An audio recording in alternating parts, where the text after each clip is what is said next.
Good morning mga kapakner, panibagong araw at syempre panibagong vlog tayo. Ika dito. May bago nga tayong alaga. Ito yung ating alaga. Yan. Hello.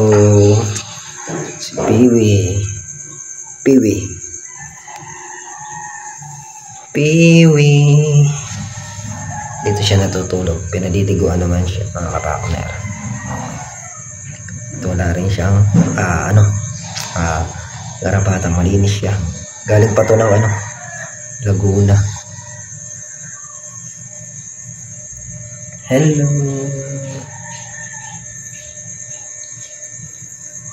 Maya mga partner, lulusong tayo para siguro mag-grass cutter to sa talungan kasi gawa ng pagkatanghali na umuulan.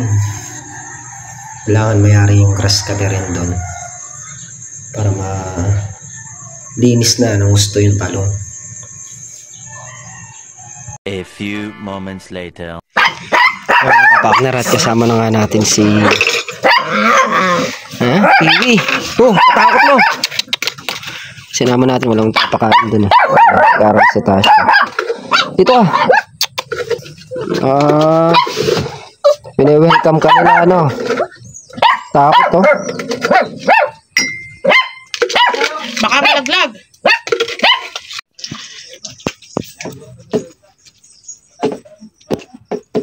A few moments later. Yan, hiniram muna natin yung kainan ng mga dog dito. Piwi! Nahiya. Mga kapartner, malinis naman yung aso na yan. Sinampo pa natin kaninang maga yan. Piwi, malinis naman yan Nasa loob ng bahay natutulog yan Ika na. Piwi. Psst. Piwi. Ayaw mong Piwi? Happy Dumpy?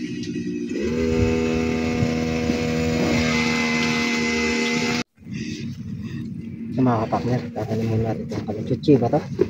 Kalachuchi. Asawa ni Kalachucha. Nilis na lang natin yung kawayan. Gawa na gagamitin na rin namin dito yan. Sa balag ng sitaw.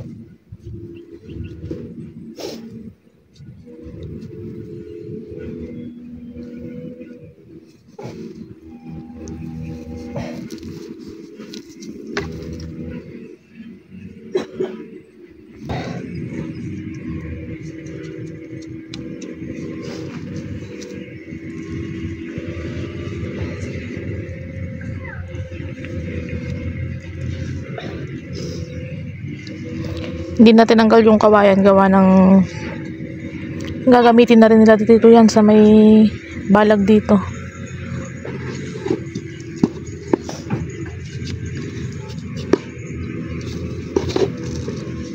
I-adjust na sa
mga kapartner at naitanim na nga natin.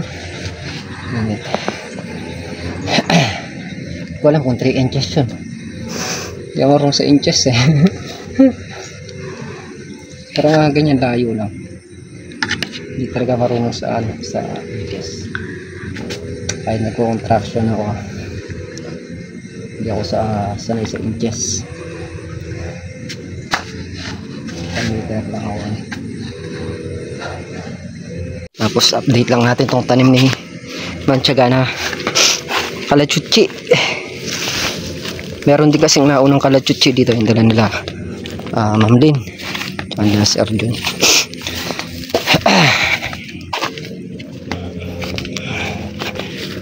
Update lang natin kung buhay na. Uy, wala. Wala yata.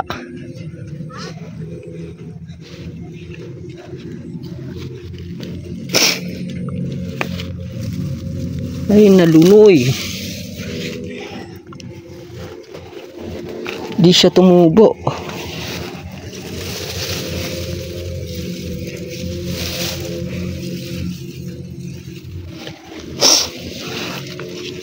Wala siya mga kapartner na namatay.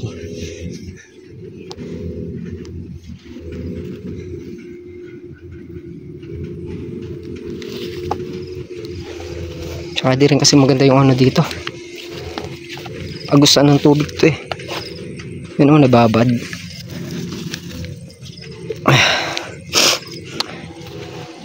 Yun doon ano na yun, matagal na nakaputol yun. Pinatuyo muna.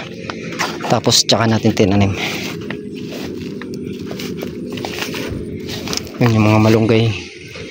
Tanim namin na yan, buhay na. Tapos yung himbabao ni Manchaga. Yan, may mga daon na rin. Meron din tayong ano dito, kamuting kahoy. Dala naman ni paring Carlo to. Ito, pagka nalinis yung gilid ng bakod na yun sa may sitaw, tsaka natin itatanim doon to. Doon kasi maganda itanim yung mga kapartner. Sa may bakod sa baboyer doon. Para hindi rin nakakapasok ng mga bibe, manok. Pag kumapal kasi yan, hindi sila makakapasok. Tapos nga isa pong inaan natin dyan para hindi na rin tubuan ng talahib. Doon natin itatanim yan. So hindi makakaabala sa gulay o kahit saan pa man. Sila, grass cutter sila sa talong. Bida sila, mamaya nga naman. Natakot lang na ng ulan. Yung tangaling mo ulan. Siguro ako mag-ano lang ako. Tatlo yung grass cutter na gamit eh. Tagang naman na magkano ng kalamansi. Nag-uhulip si Katarpus tsaka si Makmakang kalamansi. Uhulip. Laki naman kalamansi. Okay, magtatabas-tabas na lang siguro. Ayan, manager daw muna ako, sabi ni Makmak. May mani ka? Wala. Wala man ako mani. Manager daw, wala naman mani. Hindi na ako mabit ako, babali nga sana ako. Babali nga sana ito. Jer lang. Jer. Puno ko muna, tuloy. Kaya may 10 din eh. Sipag ng bata na to. Araw-araw sipag lang. Ayan, nagulito lang. Ay, mga kapakner, at magpupuno-puno tayo ng damo sa talong.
Mga kapakner, papalitan mo natin mag grass cutter si Palnara yan. Konti na lang naman daw. Kaya rin ito konti mauulan.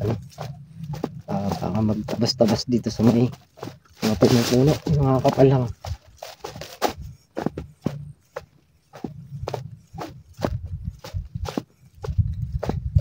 Ay, thank you Lord.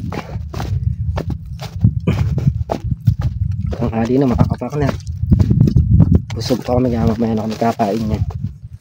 Sinasamantala namin yung panahon. Kung anong baka umulan na naman, eh hinto naman sa pag-grass cutter niya. Ayun yung grass cutter sa dulo. Pumunta tayo dito.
kapakner, isad-sad naman natin itong tudling na to. Saka itong kalahating tudling. Tapos na, man. Natapos ba? Dito, dalawa. Ay, hindi na ko rin. Natapos? Mayroon. Ayan, tapos na yung grass cutter rin sa talong. Cutter. Sa mga puno-puno na lang niya. Malinis na. Mga kapakner, maulan na naman. Hindi na naman tayo makakilos nito. Tapos naman na yung grass cutter rin. Kaya lang yung pagtatabas. Mapuno na. Konti lang naman yung damo niya mga kapakner, sa puno-puno lang. Itong medyo malinipis yung damo na yun, hindi lang yung kailangan damo. Makakapal lang yung nandun. Mga igantong din lang nandun, tsaka yung bagong damo doon. Kailangan papawin sa talan. Wala na. Baka nasalin na.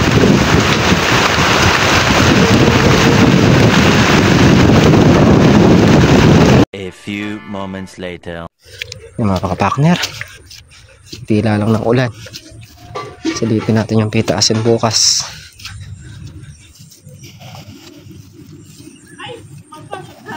Wala na rin siyang gaanong bunga.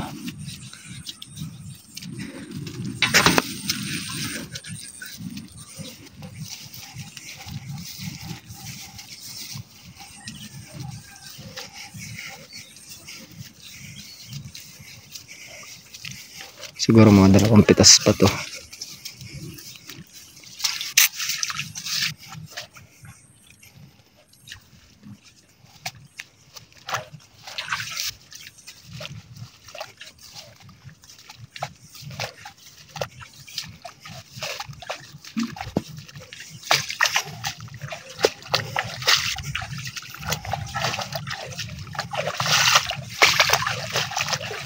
Dalawa o bukas baka sagad na rin.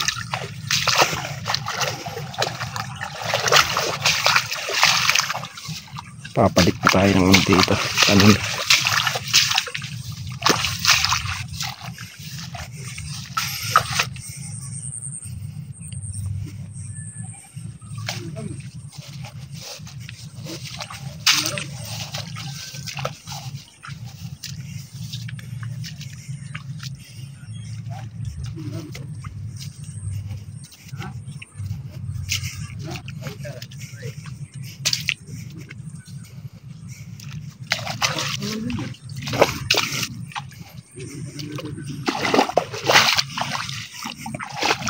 Oh, yung siling panigang kumakaway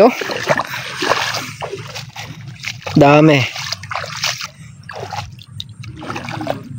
Kaya lang medyo alanganin pa, hindi pa pampitas. Diba?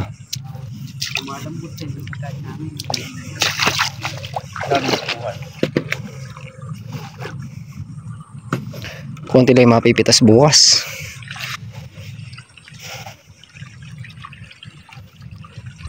Yan, nire-remedyo ni Makmak yung patubig. Nasobra yung robin natin. Nire-remedyohan.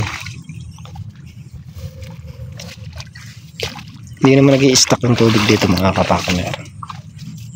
Tutuyo din kaagad. Pag hupa ng ulan, tuyo din siya.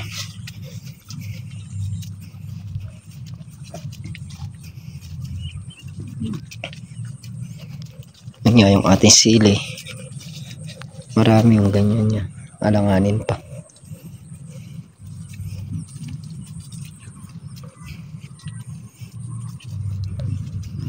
Pero bukas kapag kumuha yung kahit 5 kilo lang, ihahalo ko na lang.